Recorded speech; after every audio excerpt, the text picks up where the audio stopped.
Hello, welcome to our YouTube channel.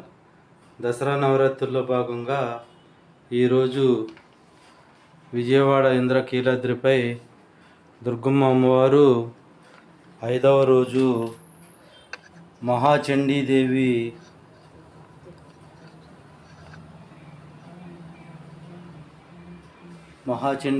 రూపంలో మనకి దర్శనమిస్తారు.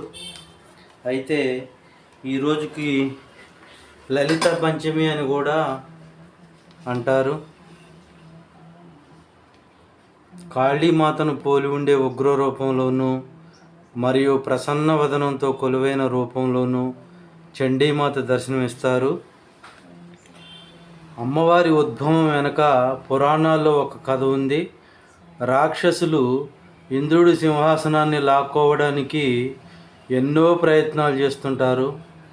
దేవతల్ని ఇబ్బంది పెడుతుంటారు. వారి ఆగడాలను తట్టుకోలేకపోయిన దేవతలు పరమశివుణ్ణి ప్రార్థిస్తే దీనికి పరిష్కారం మాతృదేవతను ప్రార్థించటమే అని చెప్పారట. అప్పుడు దేవతలు ఆమెను ప్రార్థించి ప్రసన్నం చేసుకుంటారు.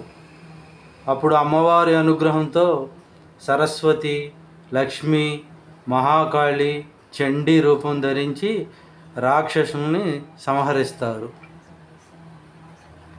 చండీ అమ్మవారు దయని ప్రదర్శించే సమయంలో ఉమా, గౌరీ, పార్వతి, హైమావతి, శాకంబరి, అన్నపూర్ణ, భవానీగాను, కోపం వస్తే దుర్గా, కాళీ, శ్యామచండీ, చండిక, భైరవిగాను అమ్మవారు కనిపిస్తారు.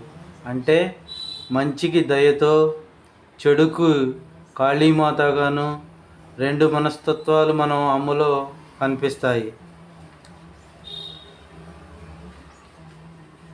ఈరోజు అమ్మవారు త్రిశక్తి రూపిణిగా శ్రీ మహాచండీ అమ్మవారు ఉద్భవించటంతో ఆమెలో అందరూ దేవతలు ఉన్నారని భావిస్తూ అంతా మహాచండీ అమ్మవారిని ప్రార్థిస్తే సకల దేవతలను ఆరాధించినట్టేనని నమ్ముతారు.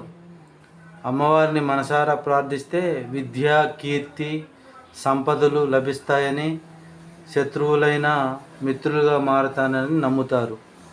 ఈరోజు అమ్మవారి పూజ చేయటం వలన మనం 2 రకాలుగా తెలుసుకోవచ్చు. ఒకటి, అమ్మవారు దయని ప్రసాదించే అమ్మవారుగాను.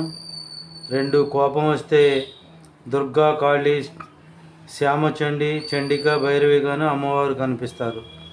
కాబట్టి మనం అమ్మవారి పూజకి పాత్రులమై సుఖ సంతోషాలతో ఉండాలని కోరుకుంటున్నాం.